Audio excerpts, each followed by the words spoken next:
একেবারে সুন্দরবনের মতো আর কি দৃশ্যটা।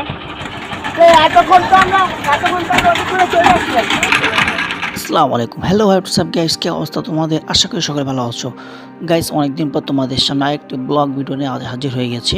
তো চলো আজকের ভিডিও শুরু করা যাক। এবং ভিডিওতে আজকে যেহেতু নদীর ব্লগ ছিল, সেহেতু নদীতে কি হয়েছিল আমাদের সাথে এবং আমরা কীভাবে এনজয় করেছি এবং আমাদের নৌকাটা কীভাবে খারাপ হয়েছিল, তো সব কিছু জানতে পারবে। শুধু ভিডিওটা কন্টিনিউ করতে থাকো।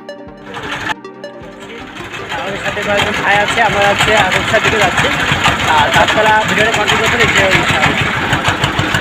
গাইস, আমাদের গন্তব্য ছিল জেলখানা ঘাট থেকে শুরু করে রূপসা ব্রিজের নিচ পর্যন্ত। এই পাশটায় তোমরা দেখতে পাচ্ছ যে এই পাশটাতে সুন্দরবনের একটা ফিল পাওয়া যাচ্ছে এবং আমরা যাচ্ছি রূপসা ব্রিজের নিচে আর কি, যা তোমরা একটু পরে দেখতে পাবো ইনশাল্লাহ।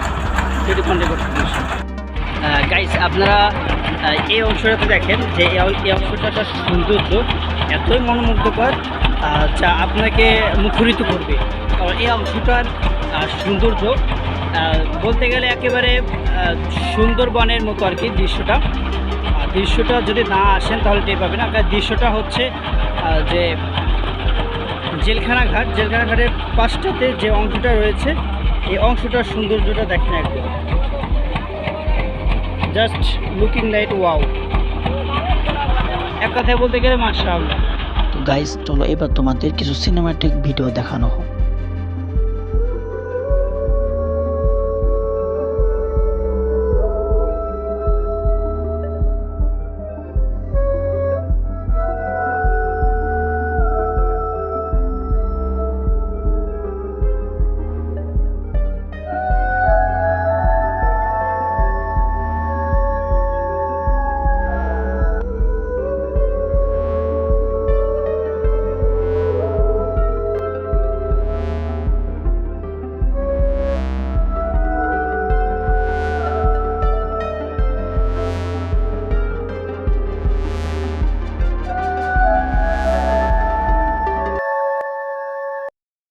গাইস, এই পর্যন্ত সব কিছু ঠিকঠাক চলছিল, চারদিকের আবহাওয়া এবং সব কিছু স্মুথ চলছিল। কিন্তু দেখতে পাচ্ছ যে সামনে একটি গোল বিল্ডিং দেখা যায়, যেটা রূপসা ব্রিজের উপর থেকে দেখা যায়, যা অনেকেই দেখেছো। সো গাইস, এই পর্যন্ত আসার পর আমাদের নৌকার মাঝি সে বলে যে তার নাকি মেশিন নষ্ট হয়ে গেছে এবং মেশিনে নাকি তেল নেই। কিন্তু এটা ছিল তার একটা চক্র। অর্থাৎ সে আমাদেরকে নিয়ে রূপসা ব্রিজের নিচ পর্যন্ত যাওয়ার আগ পর্যন্ত আমরা কন্ট্যাক্ট করেছিলাম, সে আমাদের কন্ট্যাক্টটা রাখবে না।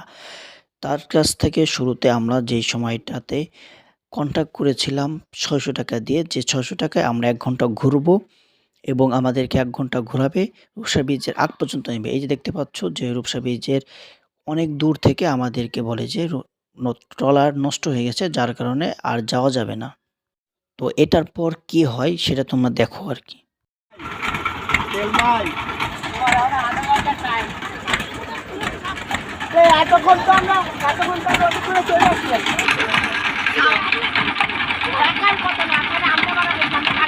গাইস, এখানে তোমরা দেখতে পাচ্ছ যে মেশিং স্মুথলি চলতেছিল, মেশিংয়ে কোনো সমস্যাই ছিল না। আমরাও দেখতে পেয়েছিলাম যে মেশিংয়ে কোনো সমস্যা ছিল না। কিন্তু তার একটি কথা, সে নাছোড়বান্দা, সে বলেছে যে আর সামনে যাওয়া যাবে না, মেশিং নষ্ট হয়ে যাবে যদি বেশি সামনে যায়।